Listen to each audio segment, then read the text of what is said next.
outline for my speech. I'm doing my speech on pit bulls and how their temperament is affected by their bloodlines. Pit bulls are very good animals to have, but they have a bad reputation due to bad breeding and poor ownership. There are statistics online that say that pit bulls are #1 in dog attacks, but the stories are often over-exaggerated. And what they don't tell you is that these stories are over-exaggerated and classified as pit bull attacks when they're really not.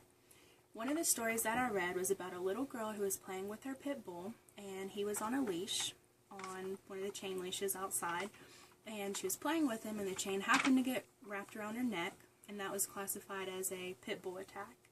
Another story was that a woman was being attacked by a pit bull. Whenever the law enforcement got there, they found out to be that the pit bull wasn't really a pit bull, it was some other type of dog, and the woman just said it was a pit bull because she assumed. Also in these statistics, they say that the Rottweiler is the #1 aggressive dog, and the German Shepherd has the most kills.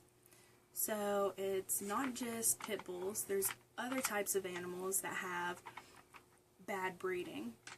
A lot of the breeding messes up the pit bulls because they're bred for a particular look. Pit bulls are being bred to be stocky or for the color of their coat, the color of their eyes, but what these breeders aren't thinking about is their mental stability. And with every batch of dogs, or any other animal for that fact, there's a potential for a bad animal.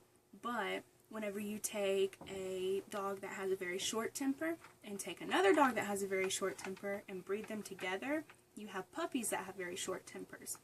Now, if you give those puppies in a house where the people are loving and they're going to treat them well, that dog has a potential to be a very good dog. But if you take these animals and you put them in a home where they're being beaten or they're raised for dog fighting, then of course they're going to turn an attack on someone because that's how they're being raised. And it also has to do with their bloodlines. So it's very important to pay attention to bloodlines in these animals and to accommodate their needs.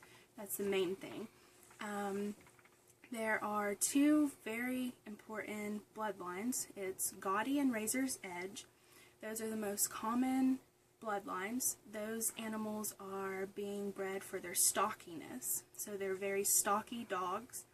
But again, you can have these dogs with these awesome bloodlines and they have a very short temper because they're being bred for their looks and not their mental stability.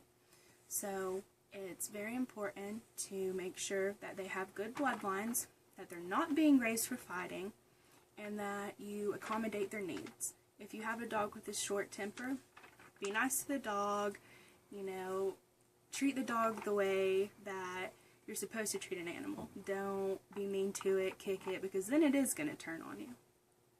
So, that's my conclusion.